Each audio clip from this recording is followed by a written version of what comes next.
Bora Bora. The name alone sells the South Pacific. Paradise over water bungalows, cocktails at sunset. This is what most people imagine when they dream of sailing here. And for many visitors, that's exactly what they find. A polished version of paradise, curated to those who come and go.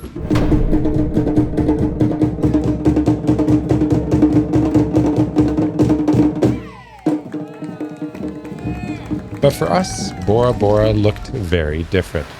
Rainy day in paradise today. Days of strong winds, unexpected squalls, and errands that had nothing to do with beaches or cocktails. Instead of luxury, our time here has been filled with bureaucracy, repairs, and a race to prepare for the long passages ahead. It's not good at all. I mean, this is just bad. Gonna be a fun day about work. While others sipped drinks at the bar, we were en masse, chasing paperwork and running through rainstorms. This wasn't the postcard version of Bora Bora. It was the boat life version, the messy, unpredictable, and in the end, unforgettable. This is so windy. It is literally gusting up to 30 knots here in Bora Bora. It's incredible how windy it is today. So we're gonna try and move to another anchorage closer to town, try and get out of the wind a bit. I've had windy anchorages, but Bora Bora takes the cake for funneling and wind, I think. We've been hanging off this mooring right here for the last few days. Luckily it's held, but I mean, I've had to take down one of my head sails because it's so windy and it was coming unfurled. Like, this is crazy. You just hear, like, I don't know if you can even hear it through the rigging. What happens in these anchorages is you get these, what's called katabatic winds. Katabatic winds are basically downdrafts off the mountains that are super powerful and are really sudden. Unlike just a steady wind, ocean breeze that you get. You sway a lot, they come from different directions. They could be probably 3, 4, 5 times the normal wind strength. So I don't know what it's blowing up there right now, probably I'd say 15, and we're getting gusts up to 30, 35 knots. It's not insignificant, hence us moving, but it's still gorgeous. I mean, look at the watercolors here.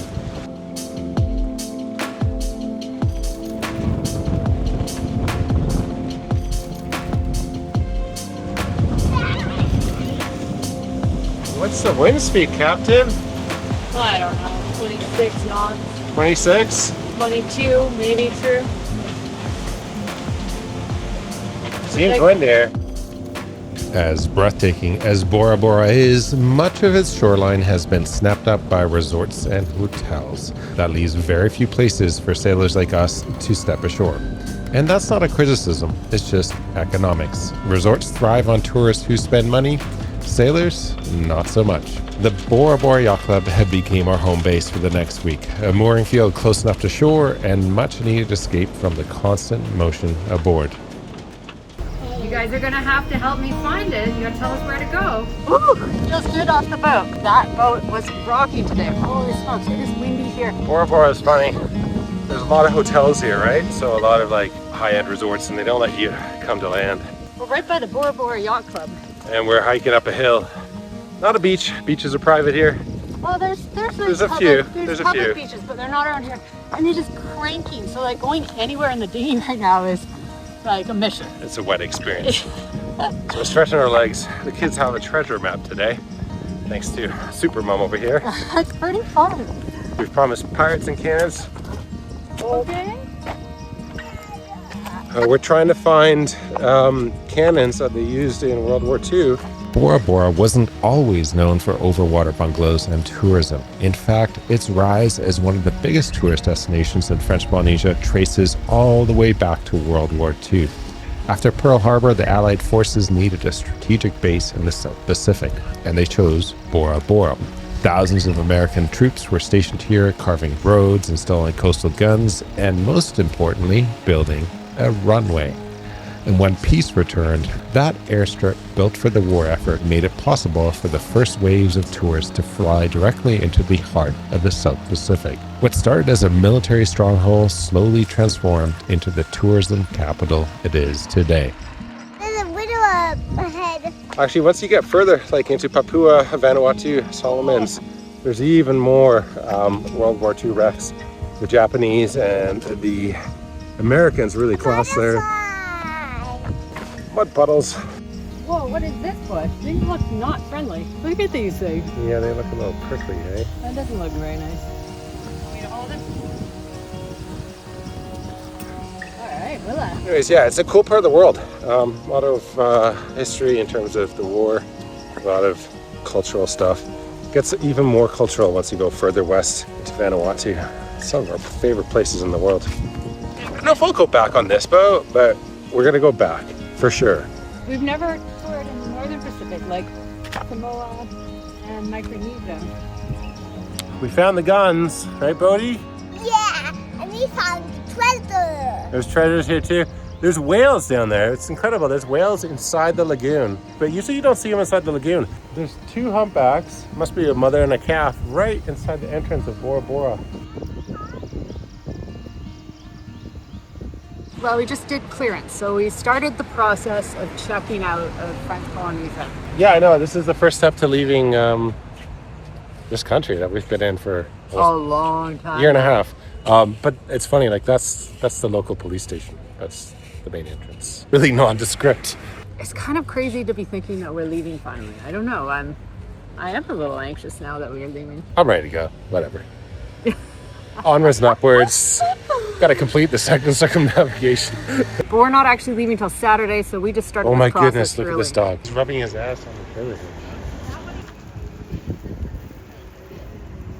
So on the way here, we've learned that our Tri-Lite isn't working and our AIS isn't broadcasting more than like 3 miles. So unfortunately, we left the land of plenty and now we're in small Bora Bora and have to like source things. Ben thought he'd fix the Tri-Lite, but clearly something's gone wrong again. Yeah, so he's got to run around all the boat stores. We're gonna go get ice cream. Wish us luck, because I'm not sure that'll be ice cream. The way we get things done these days is by dividing and conquering. One of us takes the kids while the other goes on a mission. And today, that mission is mine, taking the dinghy all the way across the lagoon to a little out-of-the-way boat store, hoping it might have the parts I need. Success, guys, at Tri-Lite. I never thought I'd find that here in Bora Bora. $729. That's insane. But hey, I tried fixing the previous one, it didn't work, so what are my choices, right? What's interesting is what's available on the store shelves.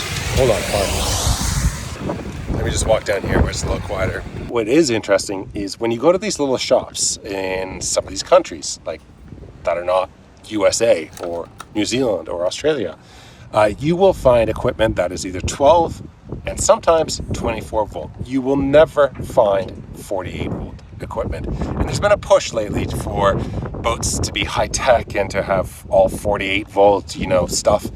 It doesn't equate when you're in these countries and you're trying to repair your boat, and you are inevitably going to break down. There is going to be things that'll break. Like this. I mean, this shouldn't have broken. It was 5 years old. So you have to go then to the shop, the local shop here, and you have a choice between 12 and 24 volts.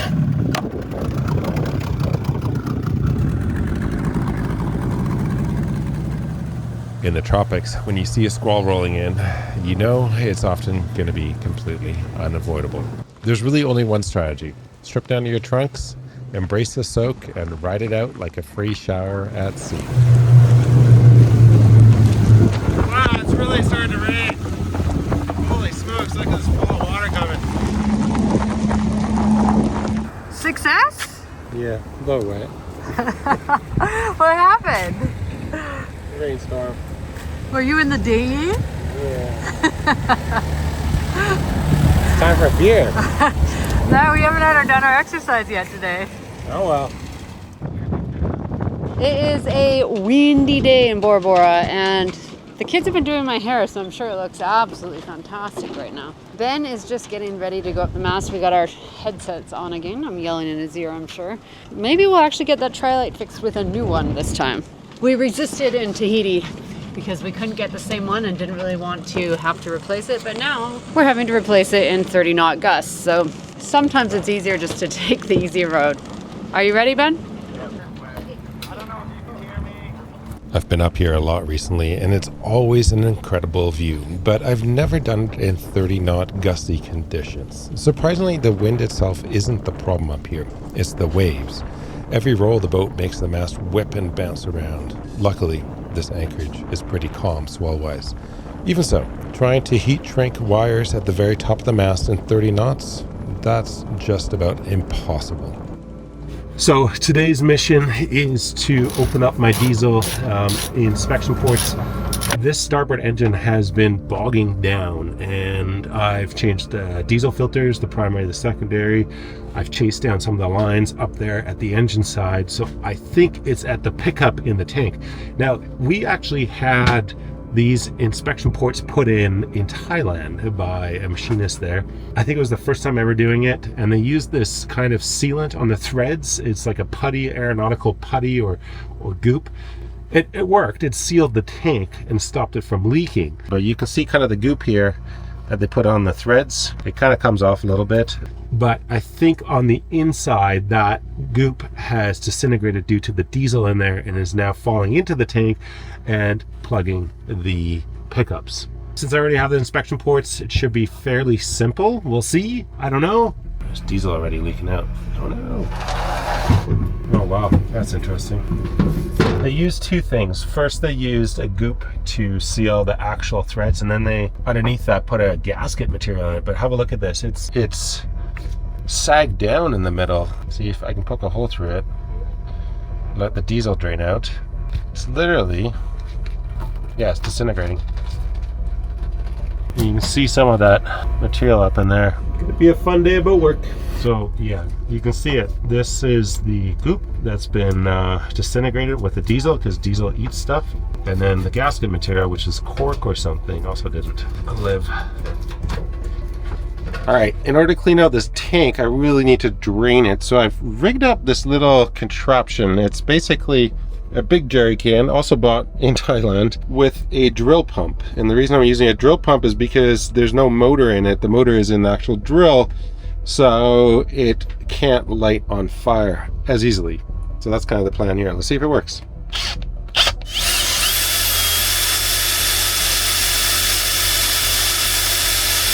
That's actually working really well. I'm stoked. This will make things go faster. These are the rings that go underneath and connect to that top plate. The reason there's two is because you have to be able to fit them in the tank. You can actually see this gasket material is just disintegrating, and that's essentially what's getting clogged in the pipes and needs to be removed. Yeah, it's not good at all. I mean, this is just bad. Luckily, when I was back in Canada, I knew we had a clog, and I knew I might be opening, so I bought what's called Buna rubber. Buna rubber does not degrade when it comes in contact with diesel, and hopefully this problem will be solved for the rest of this boat's life. That's the other thing. You hire people to do stuff and you think they know what they're doing, but then you end up doing it twice because they didn't know what they were doing. So sometimes doing it yourself, and I'm kind of this attitude, it's much faster and cheaper in the long run. Well, I think we're 3 days later, and we're finally putting the inspection ports back together. There's a specific kind of sealant you need for a diesel. I also got the new gasket, so this is just going to go in here. This side's already done. This is all sealant around there, and it's just drying. Almost done. It's the end of a busy day out here, and we've been out running a ton of errands to get the boat ready to go, and this has become my absolute favorite way to wind down. I started using Dream over a year ago, and it's been such a game changer for my sleep. I fall asleep faster, I sleep deeper, and I wake up actually feeling energized. If I've been in front of the computer too much, or just having a lot on my mind like tonight, I make what is essentially the best hot chocolate without all the artificial stuff. No sugar, dairy, gluten. It's a huge treat before you go to bed. Most of you already know good sleep affects everything: mood, immune system, stress, even how quickly you react the next day. Anyway, tonight I made the original flavor, cinnamon cocoa. It's my favorite. Ben's is the chocolate peanut butter, but he's also almost polished off a bag of the sea salt caramel. It's just so good, and I never wake up feeling groggy. Dream has all natural ingredients. It has reishi, magnesium, melatonin, just to name a few. In a recent study, 90% of people said Dream helped them experience less nighttime restlessness. You can try it with our biggest discount at 35% off. Just click the link below, and you can also subscribe to save 35% off your first month and 20% every month after that. Here's to a better night's sleep. Say bye-bye. Did we spend all our cash? No, we still have 300 to go. Bye, Bora Bora. See you later. One last thing to do before we leave French Polynesia, and let's get diesel and fuel. It's interesting, we can actually clear out of the country, and I have my clearance papers now, so we're fully cleared out, we have our passport stamped, and then you can get fuel. And the beauty of that is you don't pay tax on the fuel.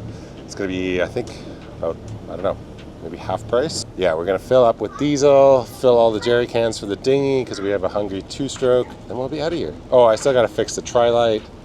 Might need to go to a fire dance tonight, and then we'll be out of here. We've been to, I think, 2 Polynesian nights, and one we were sure was going to be a fire dance night, and I told the kids, yeah, we're going to see a fire dance tonight, and they were so stoked, and then there was no fire dance. Anyway, I think they're going to have one tonight at this, right in front of us at the Bora Bora Yacht Club. Yeah, we may or may not stay. We're going to check weather. We get new weather in about 10 minutes here, so we'll check it. We may or may not stay. But diesel, yeah. We hold 300 liters total. This will give us another 100 liters. That gets us about 7 days of motoring at 5 knots, 4.5, 5 knots on one engine. Why so much fuel? Because this next part of the passage from French Polynesia, where you head basically due west to Tonga or Nui, you can get some really nasty weather coming up from the south. There's a lot of lows that bring up a lot of waves. So sometimes it's good having a bit of fuel to take a partial no wind window and then sail the rest of the way. So that's kind of the plan. Yeah, that's the fuel station behind us. It's kind of cool, man. It's just like in the middle of nowhere. Between all the houses, there's a little dock. Not everywhere you get to pull up to a fuel dock, and this is a luxury we are going to take here in Bora Bora. It's super nice, and it's really convenient too, so it's a great place to leave French Polynesia from because you always need fuel usually when you're leaving a country, and it is so good to get the discounts from the duty-free fuel. We don't use a lot of fuel, but we really don't take advantage of it as often as we should. Almost done? I got one full. 100 extra or 50 extra? 50? I don't know.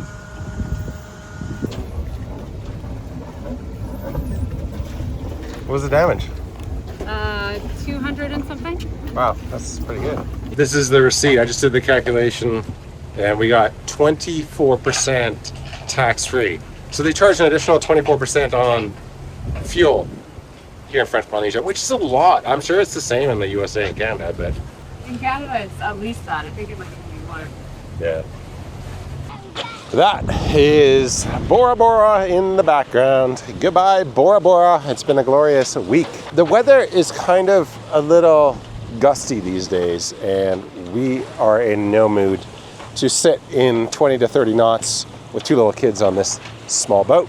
So we are probably going to go to an atoll called Mopelia. It's still part of French Polynesia, and even though we have checked out of the country, cleared out, gotten our passport stamped, we're going to go stop at this little outer island. The Coast Guard, Navy, whatever, doesn't check cruisers there. And since we are exiting or leaving in that direction, it's totally fine to stop there. Countries differ in terms of this. So, for example, Indonesia, they're a bit more strict usually.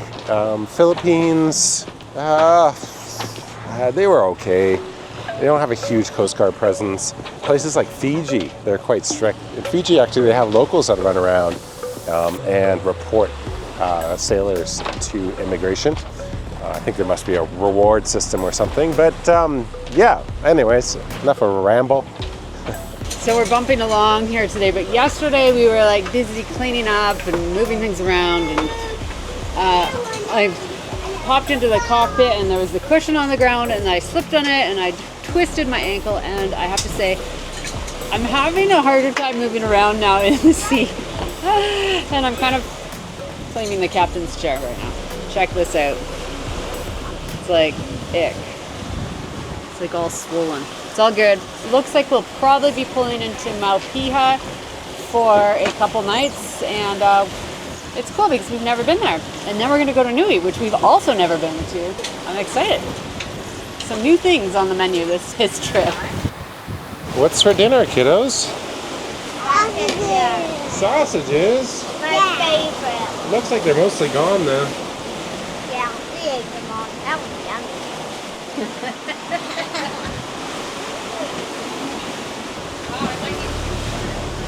Ashley bought a big stalk of bananas in Bora Bora. Bought the greenest one. We're hoping that it'll be ripe in a couple weeks or so. We'll see. It looks like they're already going yellow on the bottom. Gorgeous out though. Absolutely gorgeous. This is what sailing in the South Pacific should be. Reaching downwind.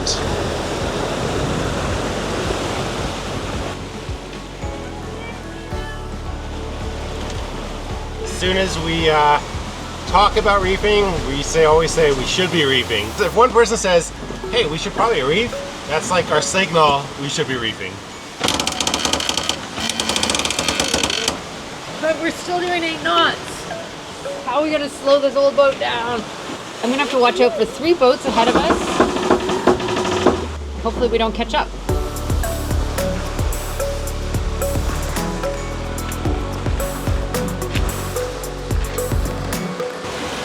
Day 1, 0 fish. Yep, no fish today. That happens, people. I saw a fishing boat come out of Mopelia. We sail by Mopelia, and they're going back and forth, back and forth, back and forth. They're not catching fish. I ain't catching fish on a sailboat. It's gorgeous out though. It's probably 15 to 20 knots now, and apparently we're gonna arrive at 4 a.m. That's not good. We're gonna have to reduce some more sail. Right now we're running with 1 reef in the mainsail. I think we might have to go down to 2 reefs just to slow down a bit. Wow, isn't that beautiful? Look at that. So gorgeous here. Nobody around except us. Waves, a couple birds.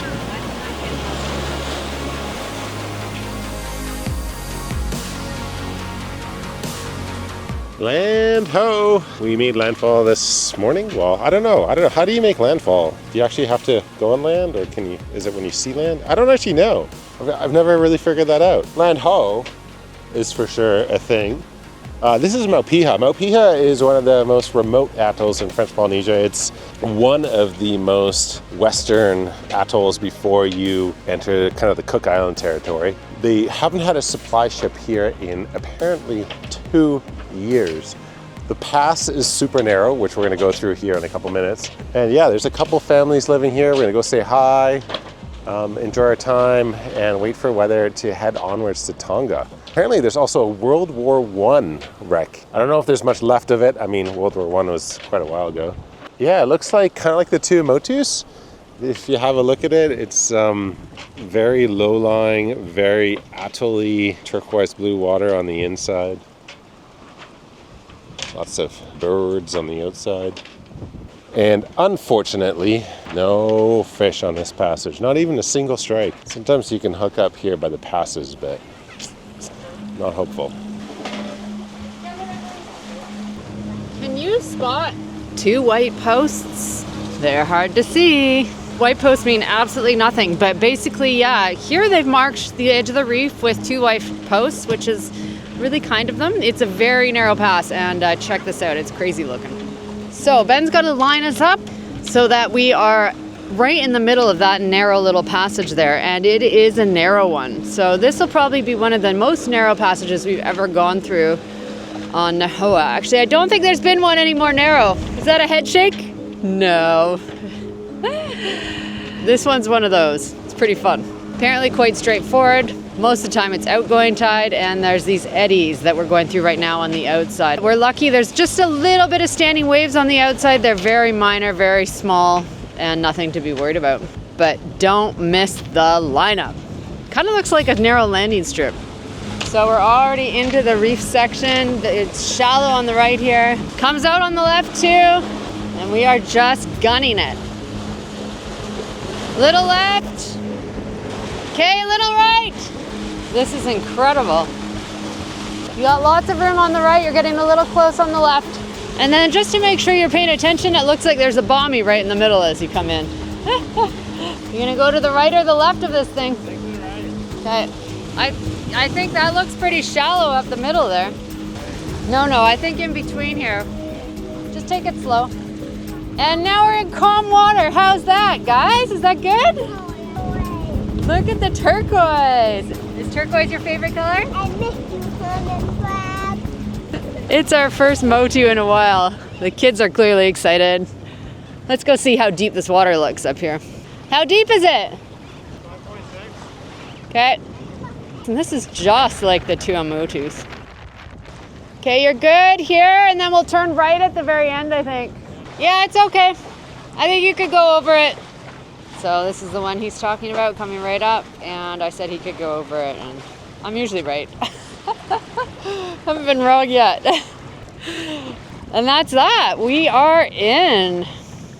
Welcome home for the next few days. It's good as home as any. It's better than bobbing around in the middle of the ocean for. Another atoll, another home. It's beautiful. It is beautiful. And we'll kind of walk and see dinosaurs. Boom! Are we gonna have your birthday here too, buddy? Yeah, and I'm going to be hunter now. Well, it's like crowded here. What are we gonna do? There are how many boats? I can't even tell. 1, 2, I think there's quite a few actually. 4, 5, 6, 7, and maybe another one down the other end. I think everyone's waiting for weather to head to Nui or Tonga. Just a bit too big of waves out there right now. Wind's okay. It's just the waves are a bit big. The waves are outrageous. They're like, what are they, like over 3 meters with a 2-second period? Yeah, and they're coming from the south, so they'd be on the beam and on a cat or a mono.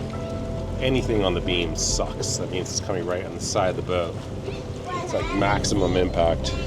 And it's not here. Like here, if we just sailed like 2 days around here, it'd be fine. But 3 days out from here is where it gets a little bit more gnarly. So he wore the white shirt gang today. Yeah. Nice. Yeah. We're gonna go find an anchor spot. It'll be hard to choose where, I think. Hard. Yeah. Welcome to Mopelia. I think we did all right. This is a pretty sweet anchor spot. It is so amazing to be in turquoise water this shallow. We're in 2 meters. Yeah, it is a stunning place. There's obviously people that live here. I don't know if there's anyone living here right now, but it is gorgeous. Okay, Bodhi, back you go, buddy. You have no clothes on. We have been pushing our luck at anchoring this last year, like anchoring in shallow waters. And it's kind of nice because what it does is it gives you a smaller radius for avoiding the bommies.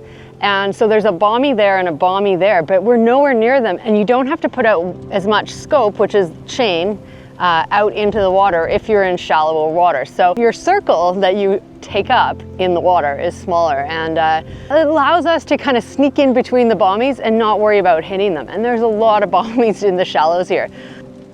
I think there's like 2 or 3 families that live here, and there might only be like 4 people on the island right now. So anyway, we gotta go in and find all this stuff out, and we'll let you know. We're just settling into Anchorage, and I'm looking down, I'm like, whoa, there's already a fly on the ground. And then I look outside and there's like 5 more flies on the teak. And then I'm looking around, I'm like, oh no, please don't be this place. Often they like dry fish on land and like dry, I don't know what, or anyway, there's flies. The flies multiply and congregate, and then they come out to your boat. And once in Papua New Guinea, I think we had like 1,000 flies on the boat, and we had to move. We were chased away by the flies. They won. They beat us. We like killed probably 300 flies today. I am not joking. I was up to 80 and I stopped counting. It's not that bad here, but I just said to Ben, I'm like, I feel one on my leg. There's one on your hat. Is there really? Oh, goodness me. Sometimes it's hard to see on camera, but there's a lot of flies. I'm losing my mind just a little bit. Oh well. We'll have to put out a fly trap. I think we have a fly trap for this reason. Ah, they're landing on my legs. You know, it's like that. Tickly. Oh, it's so awful. Awful. And we've tried every fly trap known to mankind.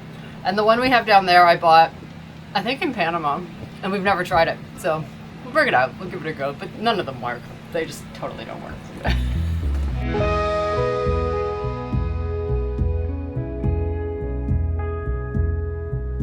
Look at this place. Isn't this incredible? This watercolor. Just perfect turquoise. It is absolutely incredible. We're anchored here in Mopelia. It's a little atoll in the South Pacific. You see it right behind me. There's a couple copra camps. So copra used to be called the white gold of the South Pacific. There's been a lot of shift over the last couple decades here in the South Pacific in terms of what they do with copra or the lack of copra. Well, the copra continues to grow, but it doesn't make any more money. And so we set up what we call camp. This is how we roll these days. Off the back of the boat, the water toys turn the lagoon into our backyard. On shore, endless stretches of white sand beaches become the playground. And beneath the surface, another magical world lies for the kids to explore. Maybe this is what Bora Bora felt like 100 years ago. Maybe this could be the next Bora Bora in 100 years. Nothing is for certain, except that for now, we're here to soak up every moment until the weather shifts and it's time to keep moving west. Yeah, it's pretty crazy, eh? Yeah. How nice is this, Ash? I don't know. It's just so funny. It's so like rare to get this kind of white sand that isn't like coral everywhere. It's so gorgeous. Like, it's stunning. I think this island here, or this atoll, is the most beautiful atoll in French Polynesia. Join us next time as we dive deeper into this incredibly special atoll and uncover the stories of the last 3 people still holding on to life here in Mopelia. Thanks for joining us and hope you have a good week.